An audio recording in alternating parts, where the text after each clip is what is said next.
Abusers thrive off of a victim narrative. People True. who thrive on a victim narrative inevitably end up exploiting and abusing the compassion of other people.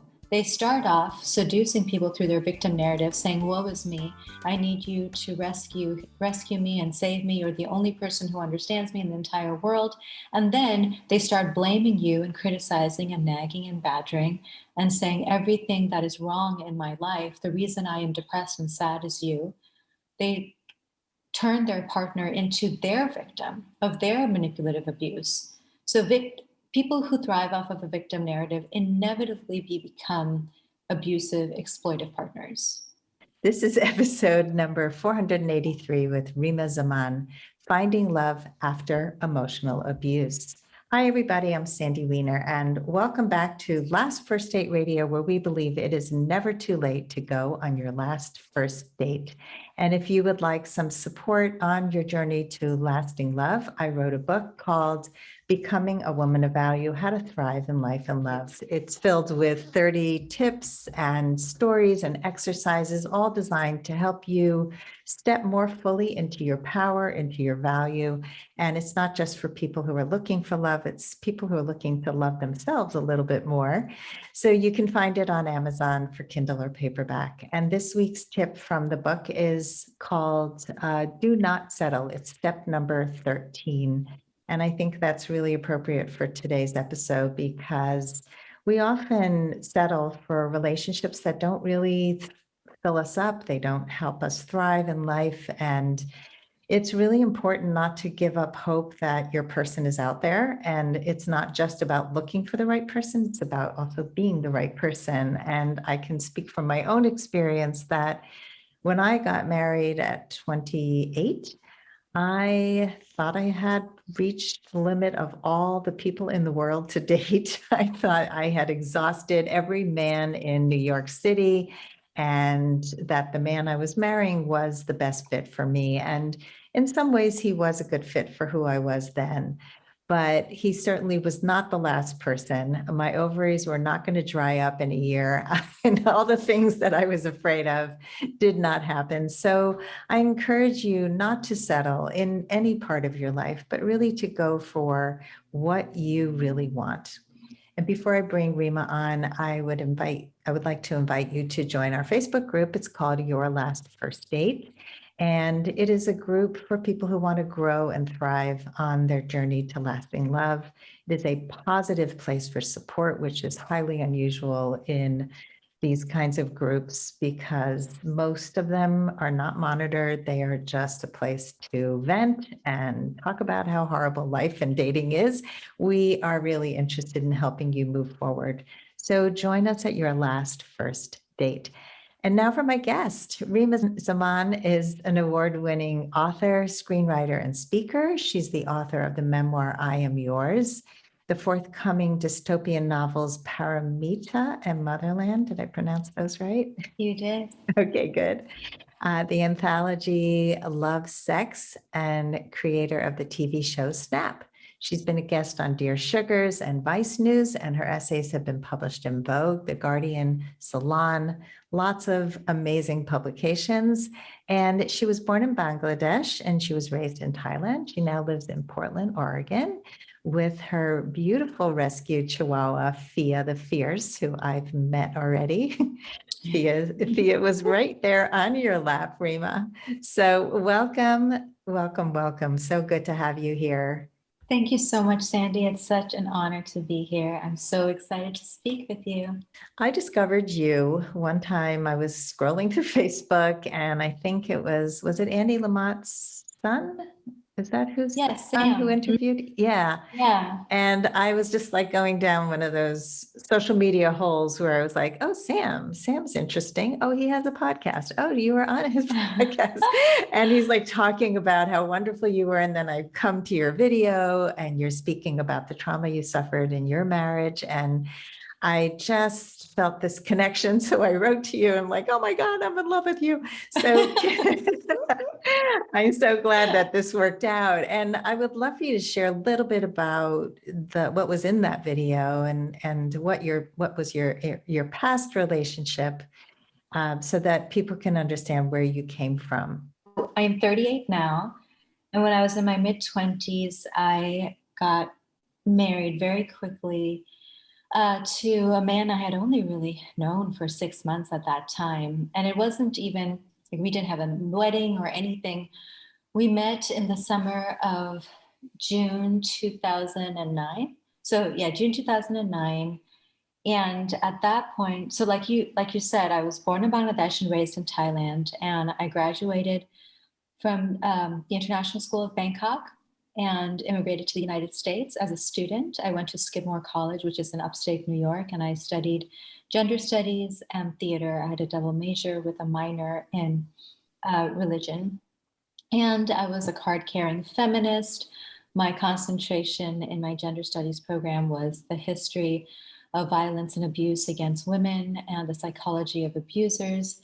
And I knew all the things, and I still managed to walk straight into an emotionally abusive relationship that, that operated around control and power and manipulation because it felt familiar to different things I had witnessed growing up.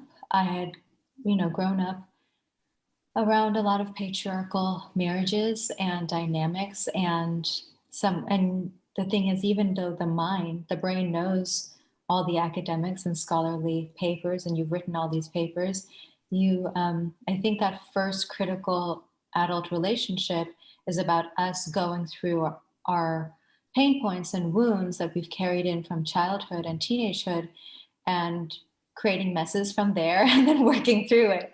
And so I met this very charismatic man in the summer of 2009. He enveloped me in this really possessive love. And for me, through Hollywood and everything I had witnessed in my childhood, I thought possessive, controlling love from a man was like the definition of authentic love. And he would demand to know everything about my schedule and my financial, choices and what I was wearing and doing. And I just thought, him being possessive is because someone loves you. And like I mentioned, I'd been in the States as a student first, and I had straight out of college, I was represented by modeling and acting agents. And so they had sponsored my consequent visas. I had an artist visa when I met the man who is now my ex-husband. And I was about to go through the next process of renewing my artist visa for another year and giving my lawyers, $5,000. And the guy I was dating said, you know what, how about you give me that money and we put it into this house that I want to build us for our beautiful, bright life and future together. And let's just get hitched. And I will sponsor your green card through marriage. And because I want to be the reason why you're here. And I fell for it. And I thought it was the most romantic proposition. And I stepped right into a binding contract where my ability to live and work in the United States now became contingent on this man. And lo and behold, he bought a ramshackled, half-burnt barn in upstate New York. And we first lived, we got married in January 2010, and then we moved into a sailboat, and we stayed on the ice in New Jersey in a sailboat for about a few months. Then we moved into his VW van, which was parked outside of the construction site. And then we moved into a corner of the construction site, and that was the entire duration of our relationship we were never on solid ground, which is a metaphor and a reality, a literal, we were never on solid ground. And everything I earned, because I'd given up my apartment and all of my money just was put into his pockets, and everything I earned was going to the barn and the labor used to build the barn. And he had 2 cars and 2 storage units, and I was just giving him all of my money. And after a while, I realized like everything that I was working and giving money toward, nothing had my name on it. I had seamlessly orchestrated a life where I had no ownership or agency or voice over anything. And you know this from like being in New York. Once you give up your apartment and you give up your security deposit plus the rent, to accrue that back, that's like $10,000, like $5,000 to $10,000 to get a new place to live. But all of my money, I was just stifling it back, just siphoning it back into his pockets. He was getting more and more controlling and mean. Um, and I couldn't find my way out.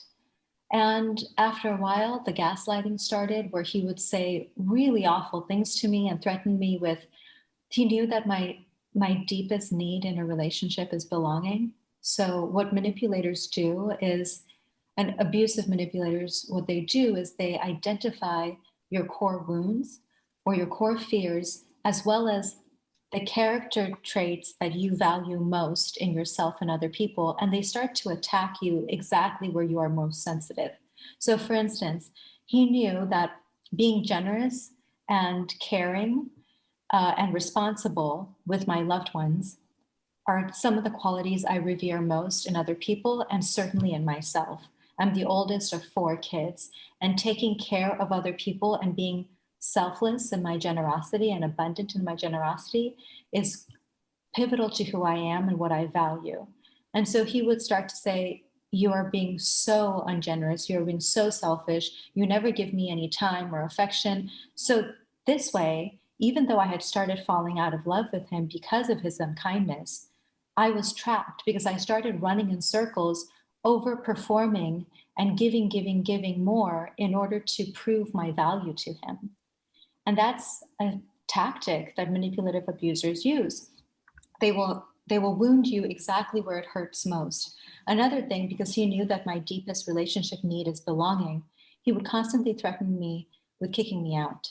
And he would say that, well, it's not like I love you or this is a real marriage. You're my wife for greensies, not for realsies. And so again, even though I had stopped having true respect and admiration for him, I was so attached to him through my need to prove him wrong and to get his approval and his sense of belonging. Every time he threatened me, I would work harder to give him more love, to prove my value. And the great thing about this is that through this process, and he started telling me that, again, to attack me exactly where it would hurt most in terms of belonging, he started saying that because you don't give me enough as a woman, I'm just going to start dating other women and they'll be like sister wives. And again, I don't have any jealousy issues. I am not at all competitive with other women. I've never felt the need to be jealous or competitive. I know my value when I'm in a clear headed space and environment. But in the depths of that unkind relationship, an emotionally abusive relationship, I just took that as more invitation to work harder and overperform and be the world's most perfect partner I could possibly be. And he knew that's exactly how he would distract me more. Anyway, so not just silver lining, but the golden lining through all of this is I started writing. And I started keeping in a digital journal of every day what was happening to me, and to first analyze my psychology as well as his psychology, because I needed to figure out, how did I get myself here? Here I am, a seemingly intelligent woman who is a women's studies major, who had studied the history of emotional violence against women. I know all the things, but how did I get myself here? How did I co-create this? Um, and I started to uncover and unpack all of the things that had happened to me in my childhood and teenage years. And I started to look at his psychology and gain more insight into the mechanics of an abuser, because I realized that if I were to ever initiate a divorce, he would become so maniacal And he would tell me, like, well, if you try to get a divorce from me, I'm just going to say you committed immigration fraud. And I knew that the only way to get him to take his hands off of me was for him to kick me out of the relationship. And I was also so trapped for the longest time, thinking I was somehow to blame for his unhappiness. That if I could only figure out the magical combination of actions and words that I need to give him to help him feel better, to help him be less depressed and therefore so mean and controlling, that I would be his ticket to happiness because I was his ticket to sorrow. Like I was so trapped in that mentality. And so writing helped clarify and free me from all of that. And I realized abusers thrive on three things: fear, sadness, and the feeling of dominance. And so I decided, and that's why they do the things they do to us, because they thrive off of that power. And so I decided to starve him of the three things he wanted most from me. So anytime he would try to engage in an argument and in yet another cyclical argument that would reduce me to tears and hysterical begging, like, please don't go after sister wives. We can get through anything together. You're just going through a hard time. I just stopped engaging. I stopped giving him my anger. I stopped giving him my sorrow, and I stopped giving him any satisfaction of having dominance over me. And I just disengaged, and I would just tell him, do whatever it is you need to do. Just leave me alone. Do whatever it is you need to do. Just leave me alone. And which would only make him more furious. But after a few months of that, it worked. And one day I was babysitting in New York City, and he called me up, and we had a 2.5 minute conversation. And he said, I don't feel like doing this anymore. And I had a backpack with 2 sets of clothes. I had $60 that I was going to make that day because I had just given him all my monthly wages from the month before. And I had my laptop and the pages I had been writing in secret, which means I had my voice, my freedom, my health, and I filled with gratitude, relief, and release because he had given me my freedom. And I knew that I had everything I needed to make a new life. And so I realized that if those initial pages written in secret in my laptop had given me the clarity, confidence, and courage I needed to speak back to him and to hold my ground, if I developed those pages into a larger book, perhaps they could be of service to someone else in their journey. So I left New York on a one-way plane ticket to Portland, Oregon, because my mom and my stepdad live here. And I asked to live with them for a year while I developed those initial pages into a full-length book manuscript. And so I did that. And then I worked at KinderCare, which is a daycare center. I worked at Whole Foods as a cashier. I worked as a crossing guard at an elementary school. I worked as a reading aide at that elementary school, and I did everything I needed to do. I got my own apartment after that first year with my folks.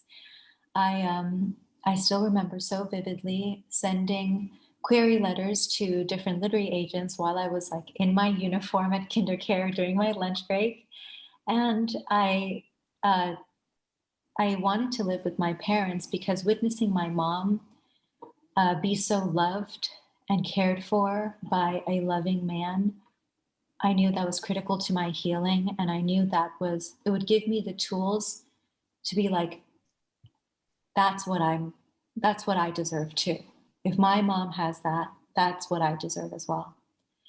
And it was perfect. It was the perfect situation in which to heal and write that book, which is the book you referenced, I Am Yours. So I was KinderCare sending out query letters. I made a list of 25 literary agents that I wanted to reach out to, and I went from the bottom up. So I would send the first draft of the manuscript to my, to 21 to 25, my top 21 to 25. I would use their feedback to improve the next draft. I did that 4 times, and then I sent my draft 4 to my number 1 choice and literary agent, and then she signed me. And then from there, she told me, okay, so while we edit it in-house before sending it out to prospective publishers, I want you to start getting your essays published. And I said, cool, awesome. So she sent me a list of places she wanted me to get published. And I went at it, and then I started training myself to become a speaker. And what I did was I just, you know, like voraciously consumed as much video and audio content on women I admire out in the world. And I watched every single interview by Cheryl Strayed and Lydia Yuknovich and Michelle Obama and Oprah and everyone. And I just came up with my talking points and rehearsed those. And then I started cold calling and cold emailing universities and colleges and conferences and saying, I have a unique way to tell this story and to offer tools that may serve someone else in their similar journey. This is why you need to hire me. And it worked. And then, so when you said, like, I saw a video, I'm like, I'm so sorry, Sandy, which one? Because there's an obnoxious amount of content of me talking out there in the world. And that was, and during that time, another critical thing I did is I stopped dating. In the summer of 2015, June 25th, I received what I can only call like a very strong call to action. And I heard a clear voice tell me that the man I'm supposed to be with was presently occupied and that I should give him 5 years to become ready to meet me. And I should use those 5 years to become the woman I've always wanted to become and to become the woman he will need me to be by the time we meet. And so I dutifully listened to that message. There's about 4 very clear calls to actions that I've received in the course of my life. One was write this book, even though you've never written a single, professional essay or book in your life. Leave acting and modeling behind and try your hand at writing books. That was the first one. The second one was about take 5 years of total solo time and focus on yourself and your career. Don't even dabble in any kind of online dating or texting or flirting or anything. I used to devote so much of my creative energy and time and love and effort on relationships, and instead I was just pouring all of that time, labor, and love into myself. And that's why my career and I began to grow rapidly. I was my only priority after a lifetime of taking care of a community.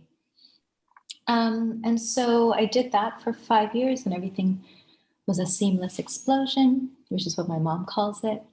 And then the book was published in 2019, February 2019. It's called I Am Yours. And it was so beautiful.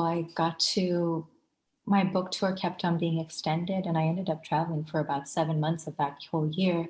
And I got to meet thousands of people who had found me through Cheryl Strayed's podcast, Dear Sugars, and that episode is called Emotional Abuse as well. And so I met all these people who had been following my voice and my work for years. I got to meet thousands of kindred souls and hear their stories, and it was the most rewarding experience. And then I returned home, and we were in 2020, and we entered the pandemic. And that's when all of my speaking engagements were canceled and all of my teaching engagements were canceled. And so I realized, gosh, I guess I can have an emotional breakdown, or I can do what I did before, which is from total financial destitution, just come up with a new book. And so I wrote Paramita, the dystopian novel that you referenced. And Paramita means perfection in Sanskrit. And Paramita, half of it is set in 2020 in a pandemic world, and half of it is set in 2100 in a post-pandemic world where the nation formerly known as the United States is now called Paramita, and it is a matriarchy ruled by 2 of the scientists who discovered the life-saving, world-saving vaccine back in 2020. These 2 women, when they came into unfathomable power, they decided to use the science and power in their hands to create a new world. And that's Paramita. Wow. So much to say. And so after I finished writing that, I started it in April, and I finished writing Paramita in October. Then I did a read through of it, and my main character, Gaia, who's the matriarch and scientist, she's a mother of two kids. And when I was doing my read through and doing my editing process, I always learned so much about myself that I don't know going in, which seems very obvious when you're writing a memoir, but it's the same. It applies to novels as well. And I asked myself, why do I feel so compelled to look at the world through the eyes and voice of a mother?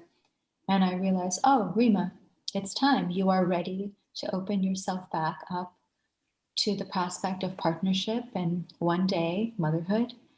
And I was like, well, I can't really go find my person in a pandemic. But I guess I can take one step forward in creating this next stage of my life. I can adopt our family puppy. And so I went online and I found Fia, and I adopted her. And then she melted all of my walls. And I downloaded a dating app. And that's when I met my partner last December. Let's take a quick break to hear from our sponsors. This episode is brought to you by Amazon Music Unlimited. You can listen to over 70 million songs and thousands of playlists and stations. Plus, you can now stream your favorite podcasts like Last First Date Radio. You can listen to any song, anytime, anywhere, on any of your devices, your smartphone, your tablet, your PC or Mac, Fire TV, and any Alexa-enabled devices like the Amazon Echo. Get Amazon Music Unlimited for free for 30 days. Just head on over to getamazonmusic.com/lastfirstdate to learn more and claim this offer. I love so many aspects of your story, and I want to go through. Thank you for sharing all of it. I'm sure so many people will relate as they have in the past. By the way, I did check. Sam Lamott's post was from the Revelist. Okay. Yeah. Okay. Just so you know where I found you. Awesome. Thank you.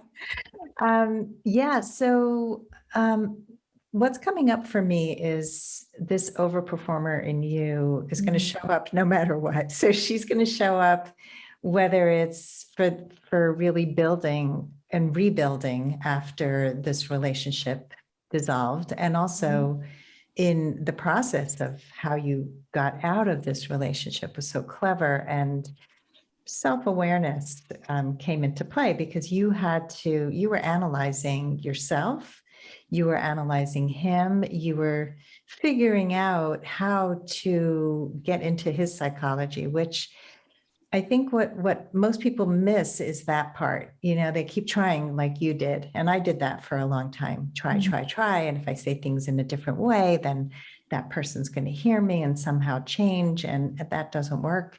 And but the ability to not give energy to an abuser is something that really takes a lot of self-control and self-awareness, and it's like you're not feeding the fire. And I think people miss that point unless they really get clear on how the psychology of these kinds of people work, because it's not like how you work. It's not like your brain is not going there. Your brain is like, oh, well, if we say things in the right way, then this person is going to be kinder.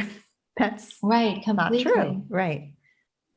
You had nothing when you left. And I think a lot of people are so afraid to leave because of whatever they're holding on to in the relationship.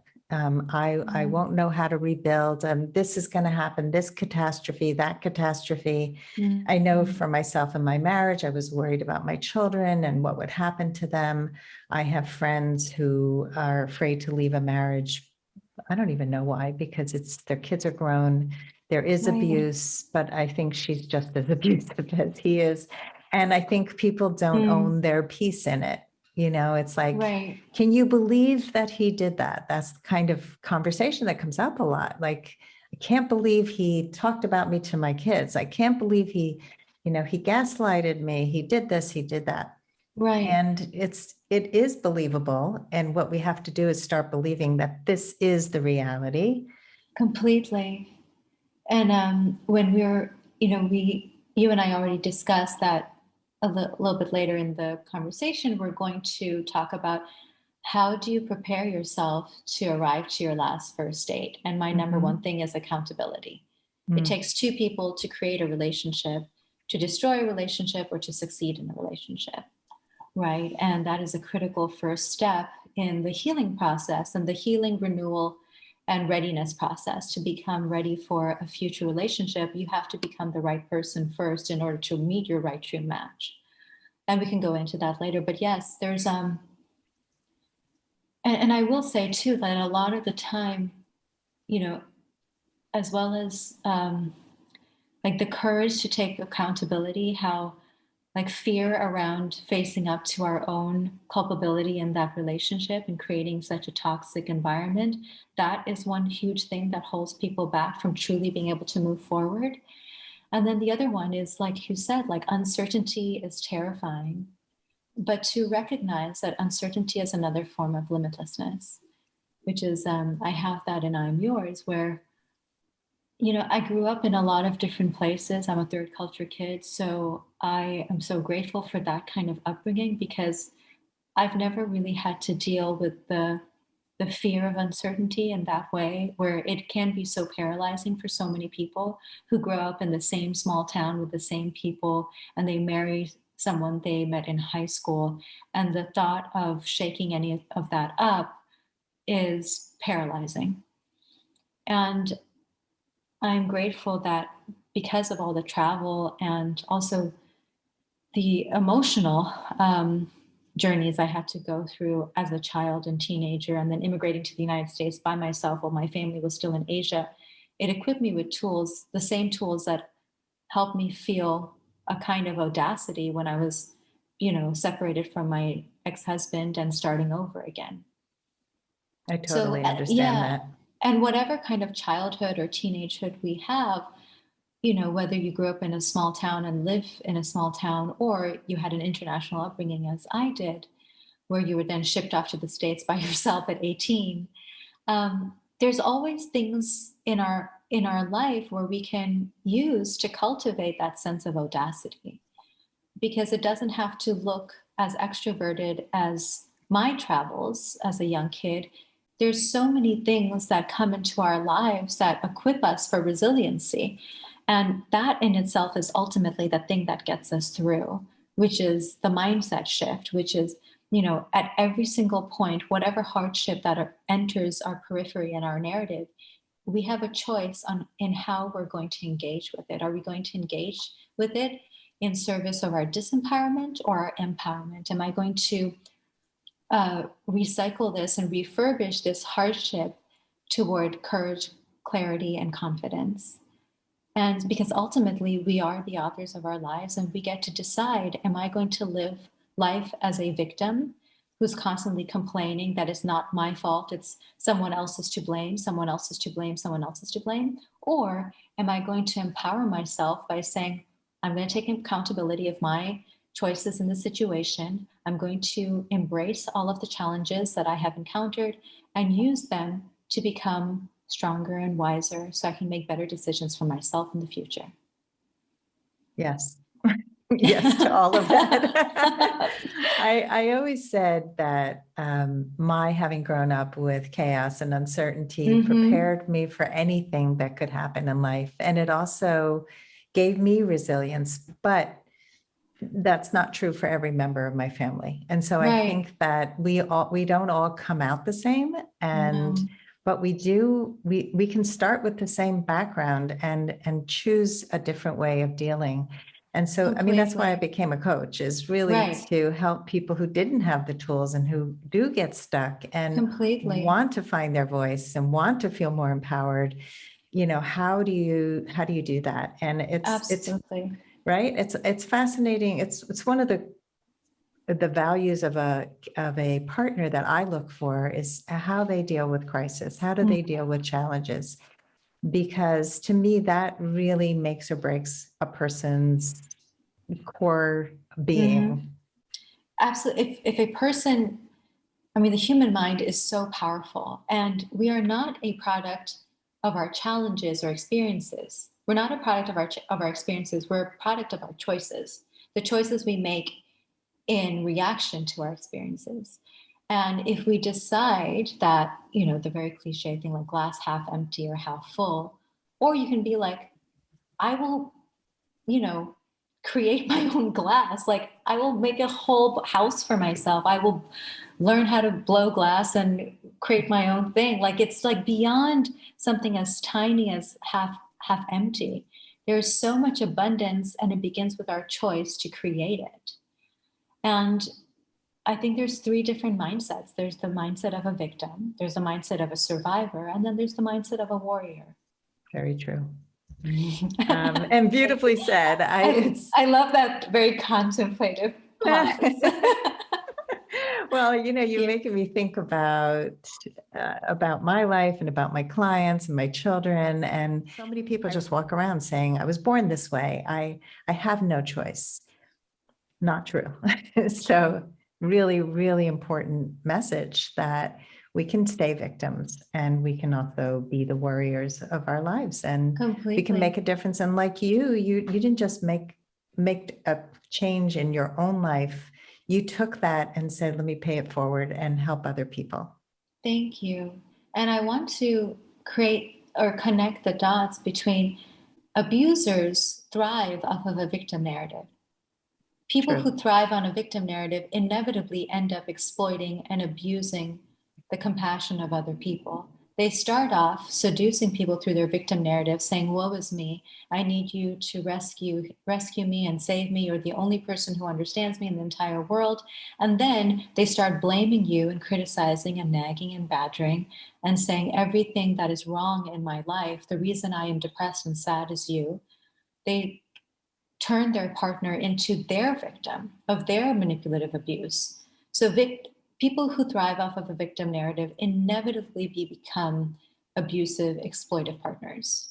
That's such an important thing to highlight. And I was a member once of a dating, like a mixed singles group on Facebook years ago. And somebody was talking about abuse and how it's always the abuser's fault. And I started the conversation of like, there's two people in every relationship. It's not to blame, Right. but it's to take responsibility and accountability, like you mentioned earlier. And he got really mad at me. He was like, you're wrong. What's wrong with you? How could you say that?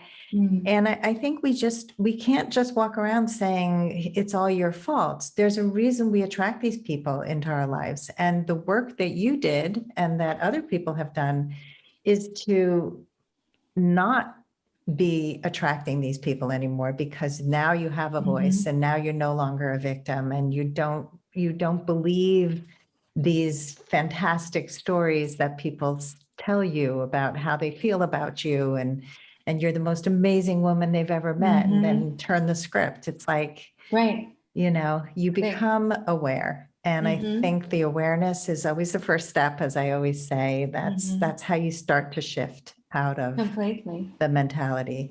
Because if you think about it, like so often people stay trapped in abusive relationships because they're like, well, they would be lost without me, which is the classic victim narrative of like, yeah, but I still feel bad for everything they went through as a child or the trauma they have gone through in their adult life. I know they're very mean, but I'm justifying it through these excuses that they have given me. Yeah. So it's all connected. And it's hard to break that. It's hard to break the codependent mentality. And completely. I have a family member who has been abusive, and I cut ties with him many years ago. He had crossed the line too many times, but I have a sibling who has a hard time not feeling bad for him. And I say to her, this is your codependency speaking. You need to Completely. really like, this guy doesn't deserve the kindness that you're trying to give him because he doesn't even appreciate it. He can't. No. And there is a profound difference between compassion and pity. Pity is what we True. feel for people who are, beneath us, who are victims and who are like, oh, woe is me. This happened to me, and then this happened to me. Compassion is what we feel for our equals, our spiritual and emotional equals, who are like, I went through this awful trauma, but I learned from it, and I'm going to use it in service of myself and other people. That's compassion and awe and respect and admiration. And ultimately, and I have this in my list of things to talk about when attracting like your last first date. The things that sustain a long-lasting, healthy partnership isn't pity, but it's awe and admiration. When you can truly have awe and admiration for the choices someone has made in the face of their adversities, that's the thing that is the best insurance policy for any thriving, successful, happy partnership. But if your codependency is built on pity, that's going to run out. Mm-hmm. Yeah. When you truly admire someone and respect someone, the love does not hold any strings attached. It is, you give things in order to celebrate that person. It isn't a transaction. No, Yeah. and you don't keep track. There's No, no you don't. score being kept because Nope. you are full. Both of you are full, and you don't have to go, well, wait a minute, I feel exhausted because I gave you so much and you didn't Right. give me anything. It's not conditional, it's unconditional. Yes, exactly. So Right. I want to really go back to a little bit of your healing process. I know you Mhm. moved to your mom's, you were able to witness her in a healthy relationship. You were able Mhm. to find your voice and not only write and publish, but then speak, which is hugely healing. I'd love to know Thank what you. other steps you took to really heal, because that's a big deal. This Um, relationship was extremely destructive. and it wasn't just thank you, and much of why I was so susceptible to that relationship to begin with was because I'd gone through a series of sexual traumas and rape, and I had a few pedophilic stalkers growing up, so there was that to contend with. Basket of joys that I had to take care of, as well as the ongoing, the degradation of auditioning as a model and an actress, and uh, constantly asking for other people to judge and give me their approval, judge me and give me their approval based on my perfection. And so through all of that, of course, I was anorexic from the time I was 15 years old. And because also in a world that, between all of the stalkers and attempted molestation and things like that I'd gone through in my childhood, as well as like my parents didn't have my mom and my father, whom I'm very, very close to, and especially my father and I, we've created an amazing relationship, but it took a lot of work and transparency and honest conversations and me setting down some boundaries. While I was growing up, I witnessed a very tumultuous relationship between the two of them, and a tumultuous relationship with my father, where I felt like I was always competing against myself for his approval and his love. And between that, and obviously I was just suffering from perfectionism and anorexia and overexercise and controlling my food portions and all of that. It felt like the one area of my life where I could exert control, where in an otherwise voiceless, agency-less, powerless world, um, where I was just competing for everyone else's approval by being perfect. And so I battled anorexia for about 15 years. So from the age of 15 to the age 30, because I moved to Portland just shy of turning 30. And that's when I was like, okay, I got to figure out all of this stuff, because otherwise I'm just going to get into the same abusive relationship over and over again. Because things like disordered eating and overexercise is self-harm. And getting yourself into an abusive relationship is exactly an extension of that. That's self-harm. Settling for conditions that are beneath what you deserve. And so I worked very hard on listening to my body and eating healthy and giving myself abundance, resting, no longer like controlling every single hour of sleep and every single portion of meals. And I truly just worked on treating my body and my brain and my heart with love, and being around my mom and my dad, who are the kindest, sweetest people, and witnessing their joy and abundance, witnessing my mom laughing and dancing and singing in the kitchen while she cooked, and eating her food, um, eating home cooked meals, watching them like, waltz in the kitchen. All of that was so critical. And then I was just writing about all of this, in the bedroom I was staying in, which was actually my baby sister's teenage bedroom. She moved out of the house to go to college, and I moved in at age 30. And it was just perfect. I got to I got to live a whole new childhood in a way. Yeah, Mhm. that was coming up for me. It was almost like Yeah, a reparenting yourself. reparenting myself and healing my inner child, all that good stuff. Yeah. Yeah, and because I was in such a safe environment, possibly for the first time in my adulthood, like in New York, I was just bouncing around from one sublet to another with so many roommates. A lot of them had like really chaotic uh, demons and shadows that they were battling. So I never felt safe. I wasn't exactly in a position to like just stop and process everything that had happened to me. I'd been raped when I was 23. I hadn't really even processed that.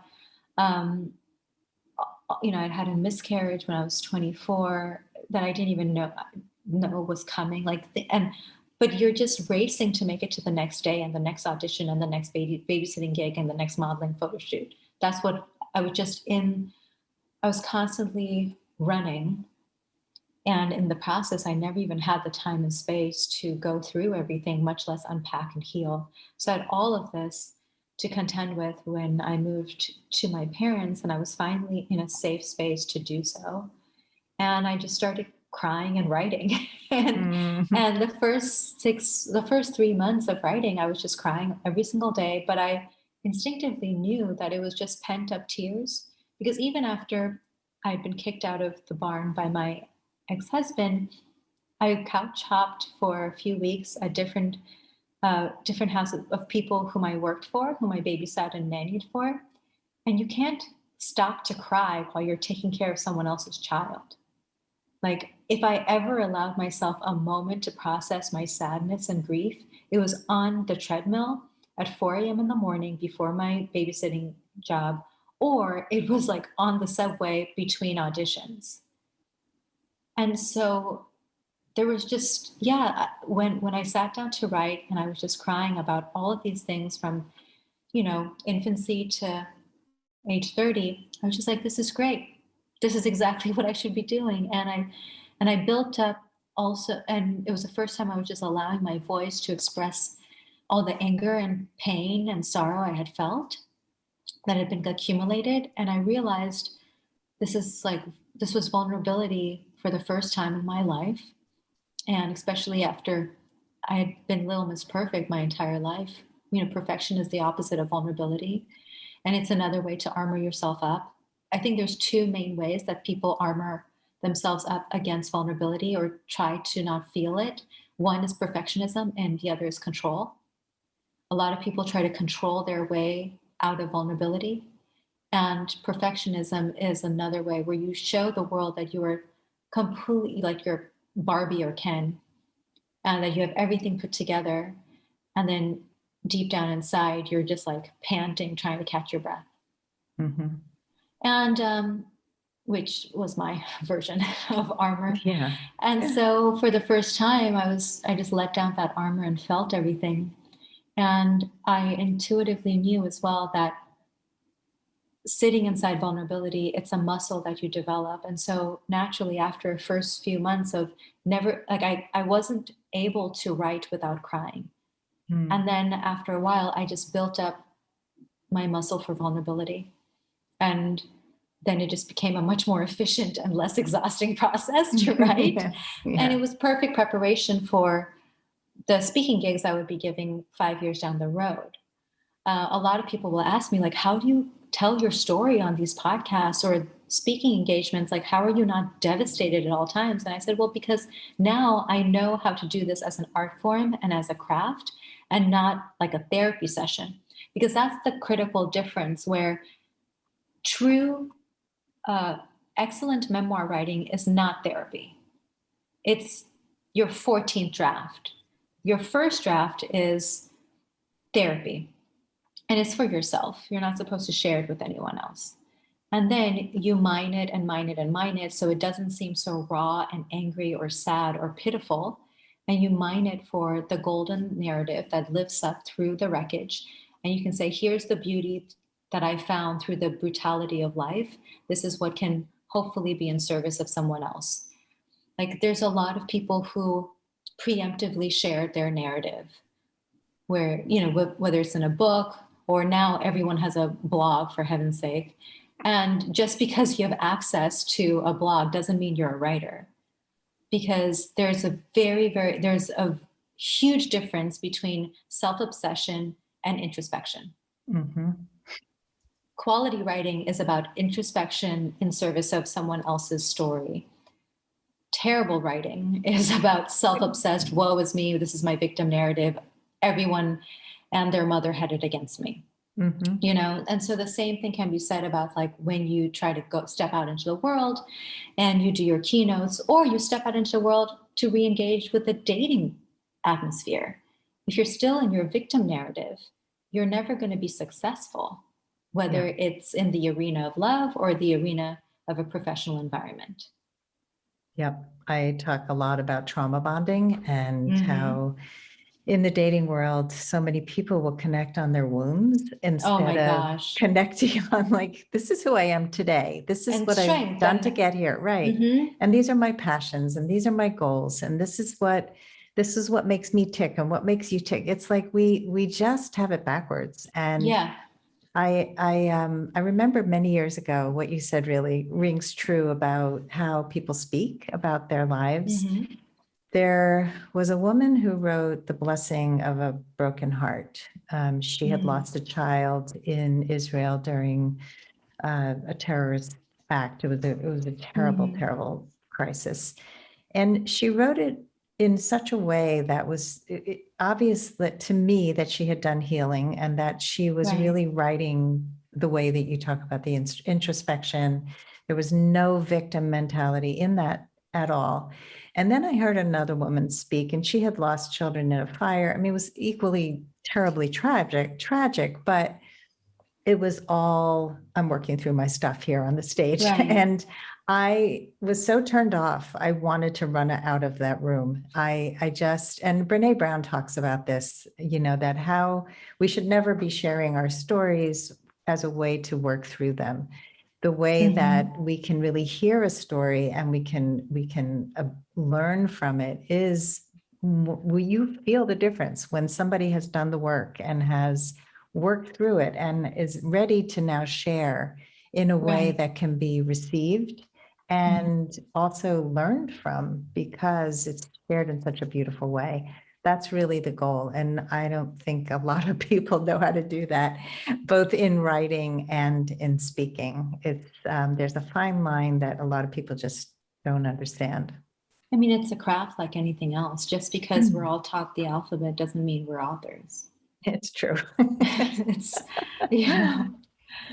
Yes. or speakers.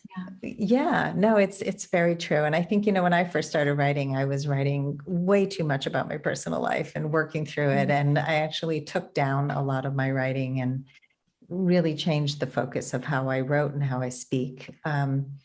So you're in this healthy, amazing relationship. You got on this dating app and met this guy. And if you can share a little bit about, I mean, it's a big leap to go from where you were to where you are. What are some of the lessons that you've learned through this relationship that you have now? Thank you. Well, I think it's a lot needs to be said about the work we do in preparation of becoming the right person to meet your right person. And that's critical to then having a healthy, joyful, seemingly effortless relationship. It's effortless because you've done so much work leading up to meeting your person, and then of course there's like work you do through the relationship, but it shouldn't feel difficult if you've done the work leading up to it. And so, like I mentioned before, my number one thing is accountability, and to be accountable for your own healing, growth, readiness, and renewal before you re-enter the dating world, because every relationship requires two people to destroy, succeed, and create, or create. And no breakup is caused by one person alone. And so to take inventory of where we cause pain and the pain points we gathered along the way, and to heal those trust issues, those traumas, and take care of all that you can on your own prior to meeting your person.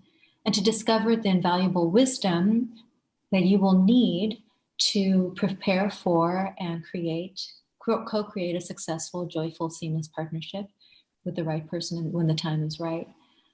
And because, when people say like the law of attraction, well, that's how you become magnetic, is the gravitational pull between the two, you and your right person, is readiness, and to meet at the right time of growth and wisdom and joy and self-esteem, which is my second thing. Use the time, the solo time on your journey between, the devastating heartbreak or divorce, and then the years you take off to just be on your own. Use that solo time to develop a solid self-esteem that is not contingent or reliant upon the approval, presence, or praise of someone else, so that you are not addicted to someone else or susceptible to being destroyed by someone else, where you are in power of yourself.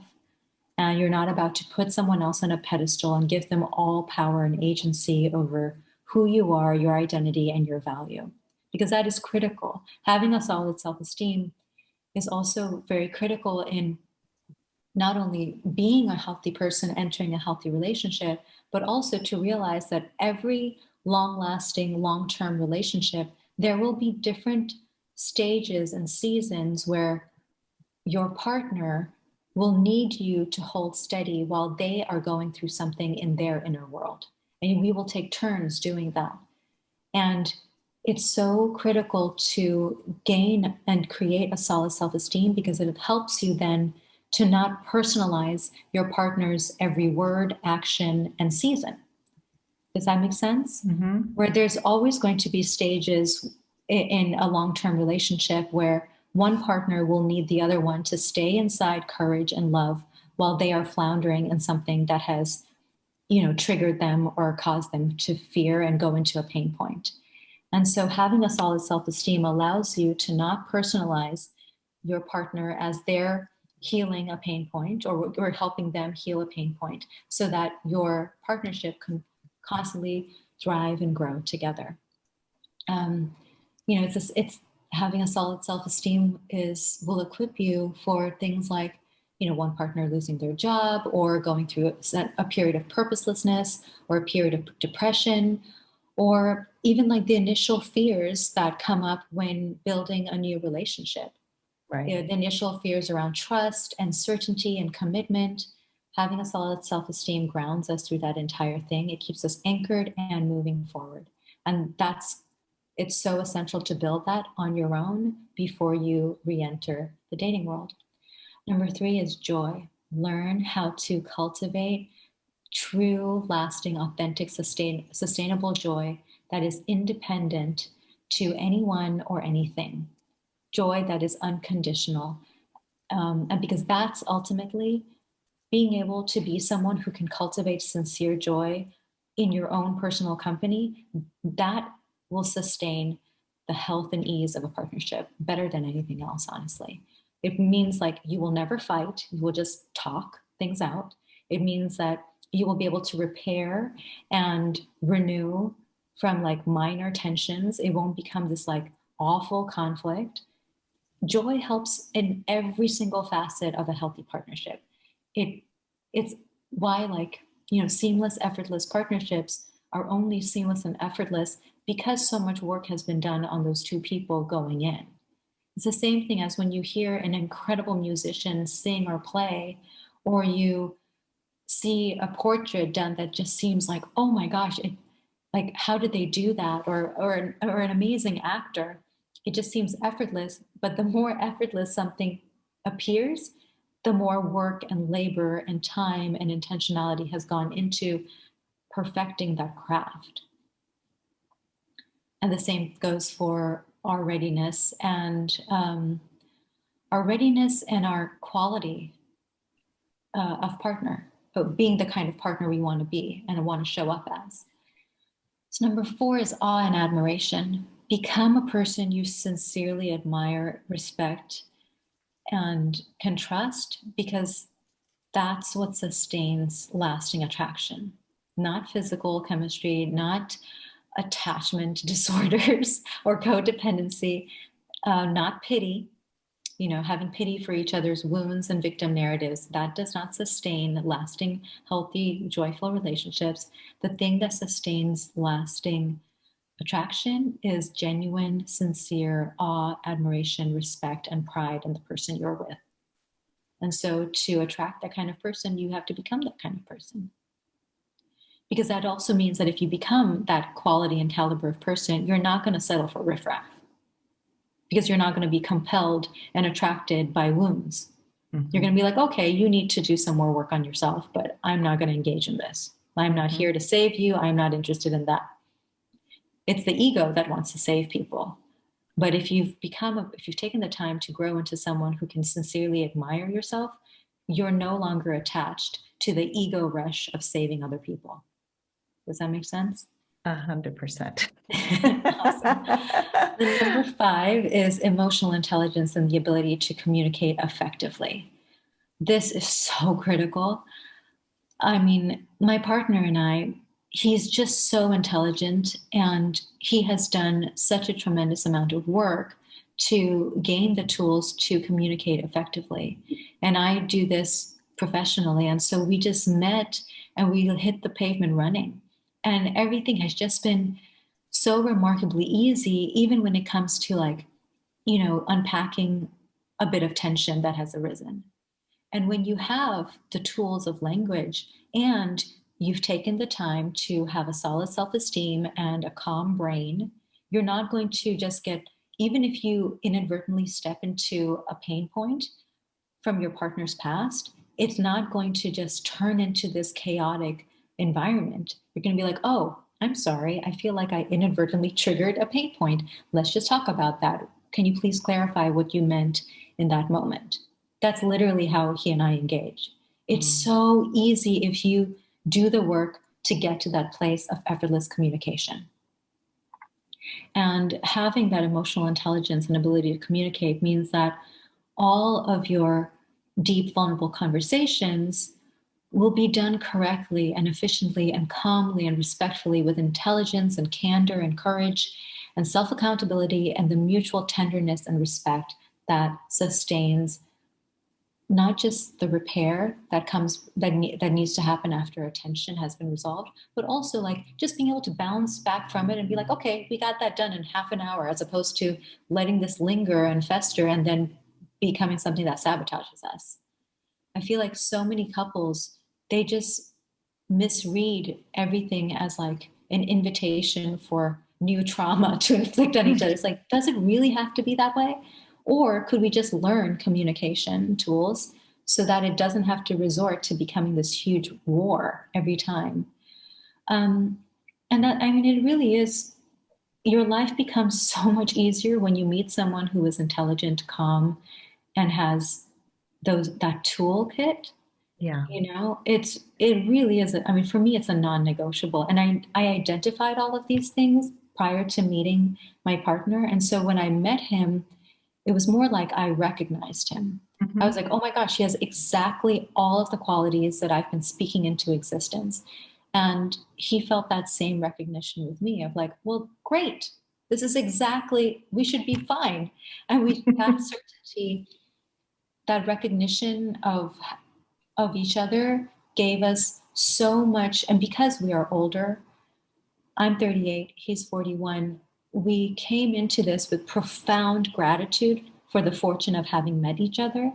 And that gratitude and humility, as well as the wisdom of years letting us know, like, wow, we really, really lucked out finding each other after wanting to meet each other for such a long time. Mhm. That sincere respect and gratitude for the fortune of finding each other and being loved by each other, that has also sustained our ability to constantly be respectful with one another, even when we've had to unpack something tense. And I believe, like, that was one of my critical lessons that I've learned in this relationship is, I think, like, the thought of ever raising my voice toward him is unfathomable to me because I have so much respect for him. And I think couples who argue, there is an element of disrespect there. Mhm. Because if you truly respect someone's brain and heart, and like the idea of inflicting wounds on him is, I would literally rather die than mistreat him. Mm. And so again, it goes back to awe and admiration. When you become someone whom you genuinely admire and respect, you're not going to resort to violent tactics or things like curse words or saying mean things out of self respect and integrity. In the same way, when you've met someone and attracted someone whom you genuinely admire and respect, you would never treat them with such bad behavior, you know? Yeah. And it starts And with you it because when starts with you're us. right, you're Mhm. treating yourself with respect and you're treating Completely. yourself with all of these beautiful intentions. Mhm. I always say that gratitude sustains love as much as love sustains gratitude. Yeah. Gratitude first, actually. Hmm. And every day I'm so profoundly grateful for the honor and privilege of loving my partner and being Yeah. loved by him. But even like the second part of being loved by him, I would love him independent of me. Hmm. That's like, I learned that one early on in our relationship where I realized I was in love for the first time, real, authentic, adult, mature love, because I realized even if he wasn't my partner, I would be in love with him Mm. because it's not based on the nice things and the sweet things he does and says to me. He does for me and says to me. It's about my genuine respect and admiration for who he is. Yeah.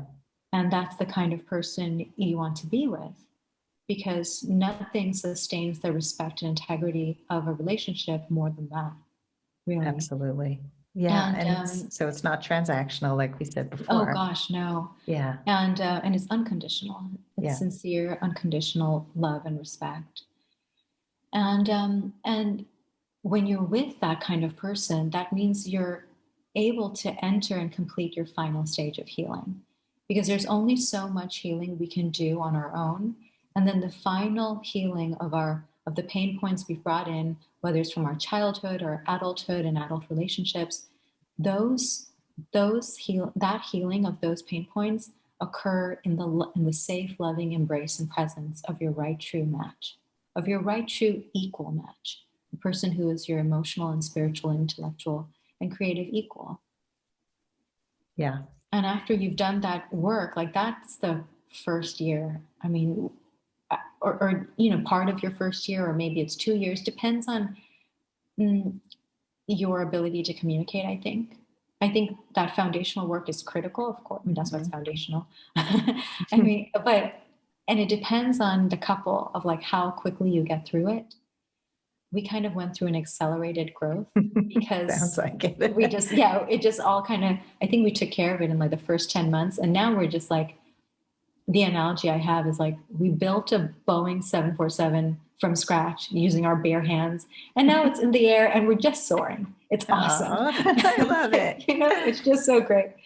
And the thing is, like, even when we were in the initial stages of like inadvertently triggering each other's pain points and fears about around love and trust, it was still conducted with so much joy and respect and candor and humor, and Mm. that was a choice we made. Like at no point in our relationship have we ever not experienced joy.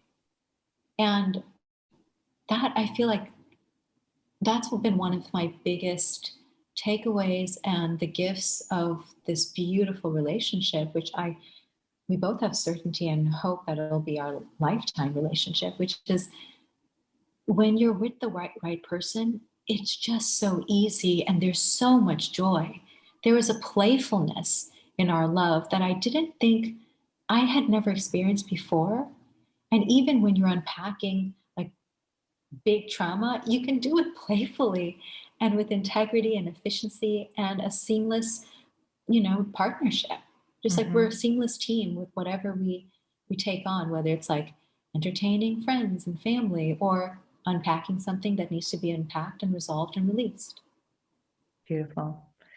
I've watched my clients go through this where they're in the first healthy relationship that they've ever been in, and they have learned to share more of the trauma as the relationship goes on. Like, here's how I'm feeling, and I just need to share this with you. And this is what I need from you when I share this. This would really help me. Being able to be that vulnerable and to say, this is going on for me. The story I'm making up is whatever. And, it's just so important. What you were just saying now reminded me of, I was watching Notting Hill again on the airplane on the way home. I fell asleep at the end, but the part that I loved from that movie, and it really stood out for me, was the brownie part. Do you know about that brownie part? Oh my gosh. Yeah. Who gets the brownie? Who gets the brownie? Right. If anybody doesn't know, this became a running joke for me and my closest friend because we had both been through a lot of trauma. And we like would just the say, trauma wars. Yeah, it was like, oh, you get the brownie today. And we used to joke about it. But, my husband couldn't joke about the trauma that we went through. And I found humor to really help me to get through some of the hardest stuff. It's like you have to be able to balance both, to be able to know when to get serious, but also when to be light about it, and to get the brownie, because we all want that brownie. Yeah. So for anybody who doesn't know, the brownie went to the person who suffered the most and had the worst, is the hardest story. And, and everybody had gone through something, and so it's like, we all deserve the brownie, but we need to be able to laugh about it. Yeah. And in the same way that like everyone goes through trauma, and then our recovery, we can choose, is it going to be arduous or playful and efficient? In the same way, like successful relationships aren't the result of ignoring vulnerable conversations. It's that these two people have made a choice that instead of doing everything in an arduous, laborious manner, they're just going to be playful and efficient about it. Yeah. And we're going to use every one of those vulnerable conversations as another exciting invitation and opportunity to grow closer. Yeah. Yeah. And it does make you grow closer. It is a gift. I mean, my daughter and I were arguing about money, for example, and we see money differently.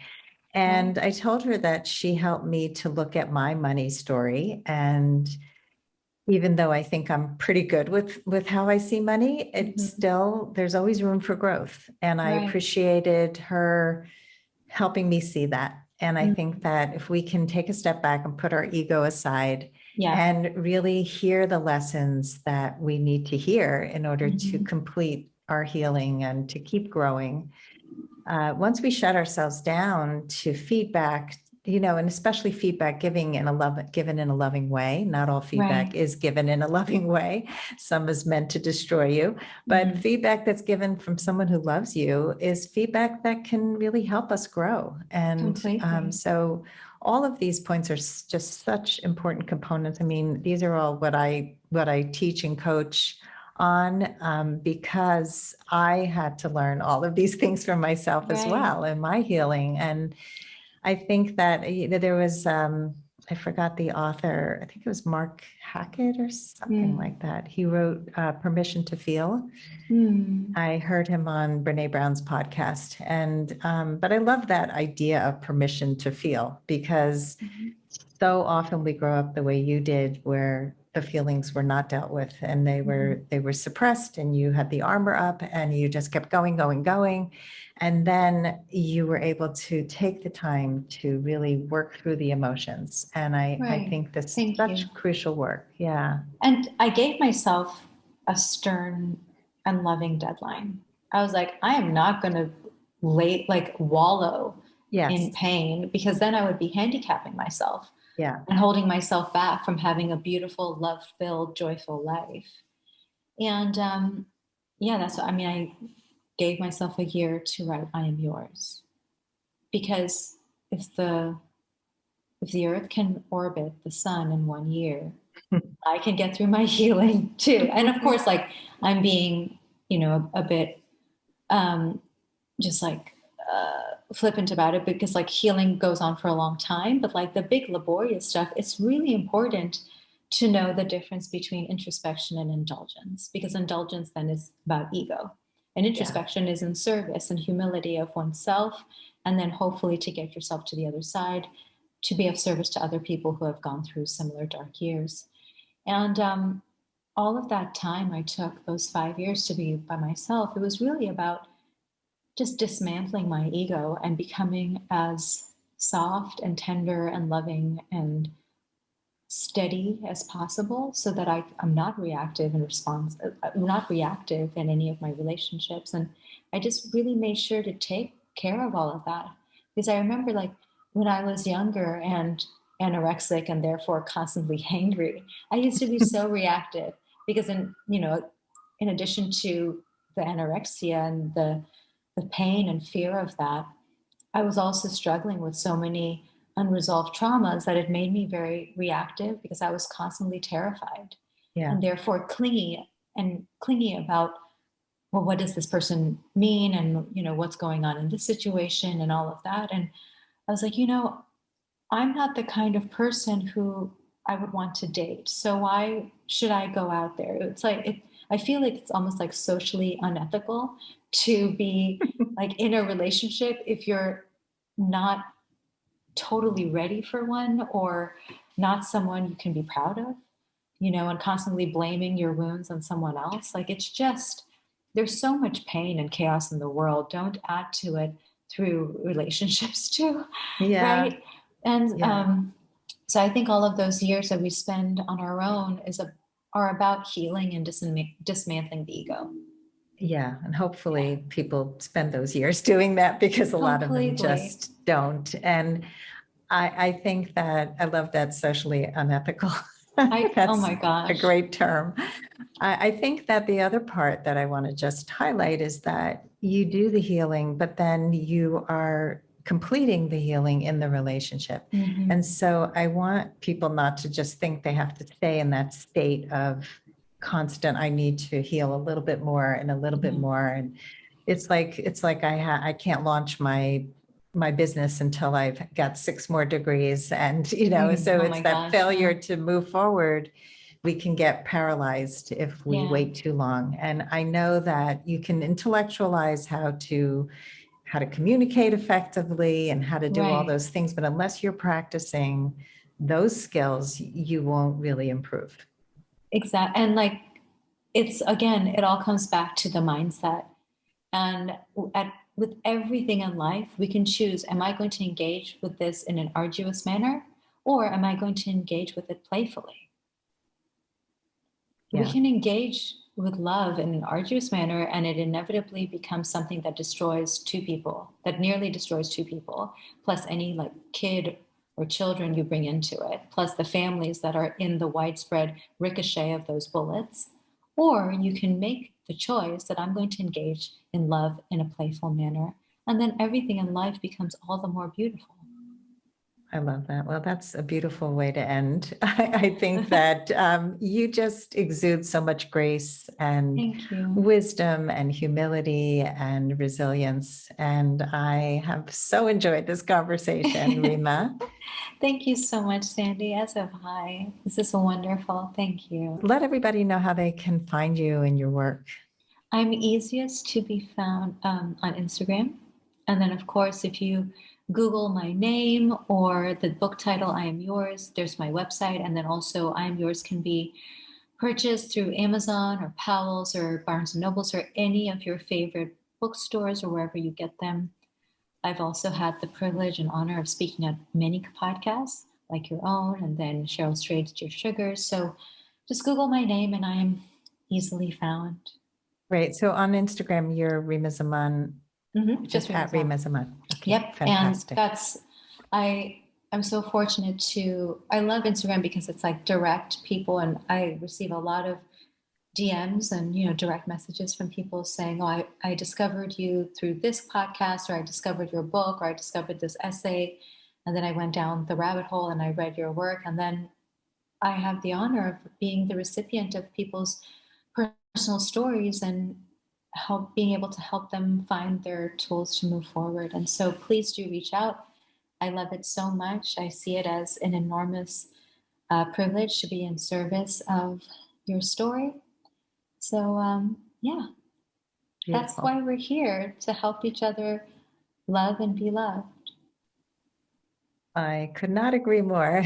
That's what this podcast is all about. So thank you again. And you have so much to offer, and you're just incredibly articulate as well. Thank you. And thanks everybody for listening. If you love our show, please rate, review us, subscribe, share with a friend. It always helps us. And as always, here's to your last first date. Bye. If you are ready to get unstuck, gain new tools, become more empowered, and finally find your last first date, I'd love to talk to you. Fill out an application to be considered for a complimentary half-hour love breakthrough session at lastfirstdate.com/application. That's lastfirstdate.com/application. I look forward to talking to you soon.